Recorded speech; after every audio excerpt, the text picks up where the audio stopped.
According to statistics, between 1900 and 2009, annual extraction of resources grew from 7 billion tons to 68 billion tons. Under current trends of population growth and expanding middle classes, global extraction of resources is set to reach 140 billion tons by 2050.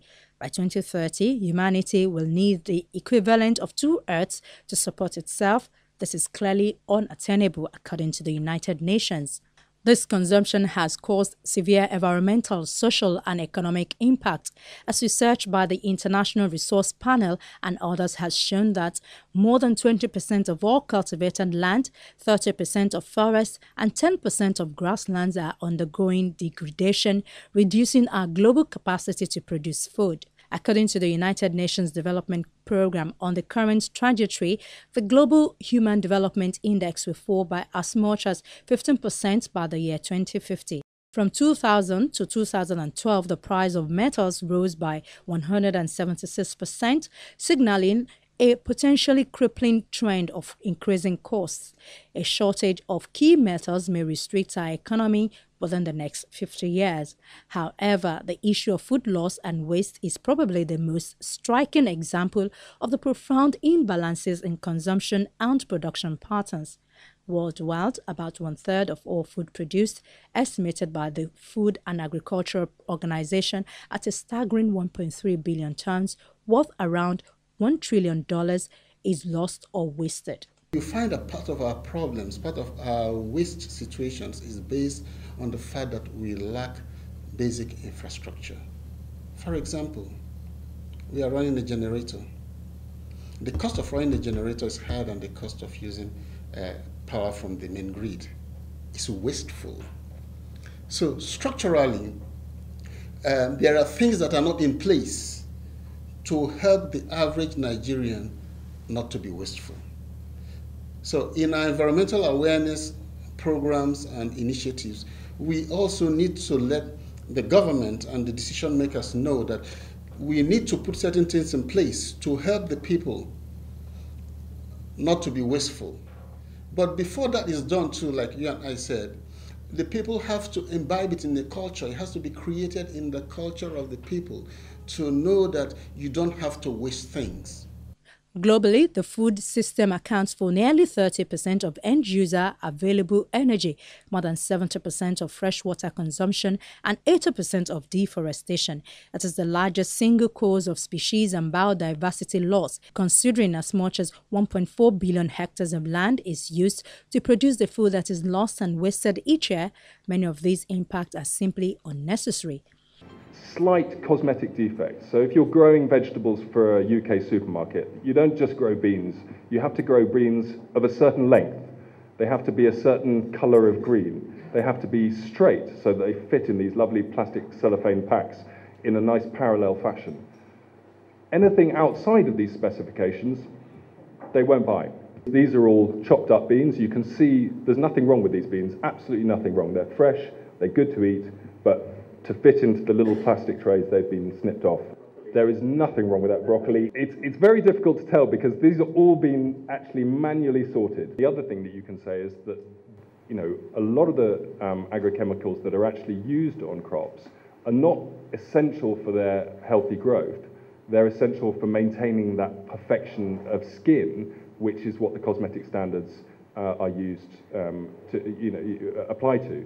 And therefore what you can say is that actually those cosmetic standards, apart from causing waste, are also causing farmers to have to spend more money on poisonous chemicals to preserve the cosmetic appearance of their crops. Something is happening in the world that is simply not justifiable, not necessary, and in fact it involves each and every one of you in the sense that you could make a difference. Between the FAO's estimate of around 1/3 of everything we produce under the heading of food on this planet being lost, and what Liz and her organization found in the UK in terms of sometimes approaching 40 to 50% of food being wasted, we are doing something that is completely irrational.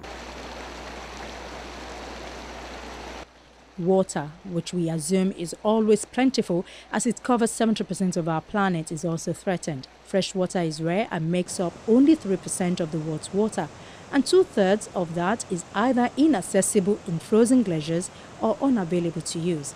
Around 1.1 billion people around the world lack access to water, and many of the water systems that keep ecosystems alive and feed the population are overused.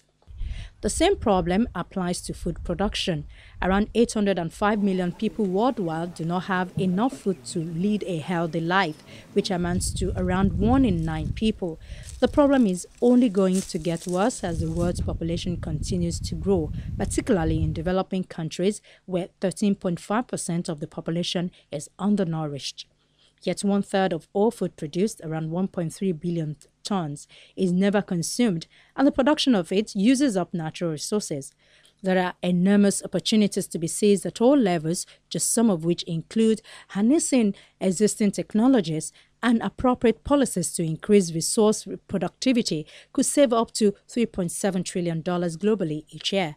For example, the Enlighten initiative has shown that a switch to efficient lighting would save over $140 billion and reduce CO2 emissions by 580 million tons every year.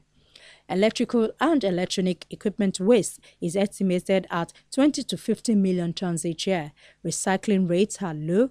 Less than 1/3 of some 60 meters studied by the IRP have an end-of-life recycling rate above 50%, and 34 elements are below 1%.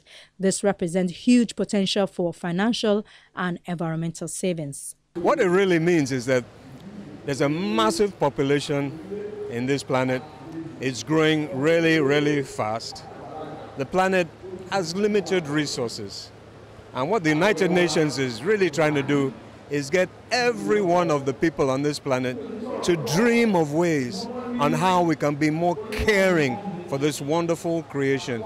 Because the reality is that everything that we need for our survival, it comes from the creation. The air we breathe, the water we drink, the arable land for the food.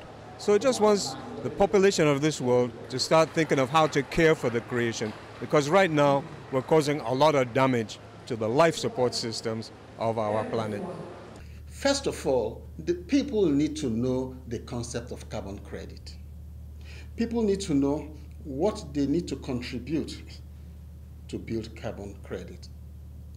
Organizations need to know what they need to do to build a credit, and above all, they need to know how to trade the credit. That is where we talk about environmental assets. If somebody does not see the benefit in saving carbon, then why will they save carbon?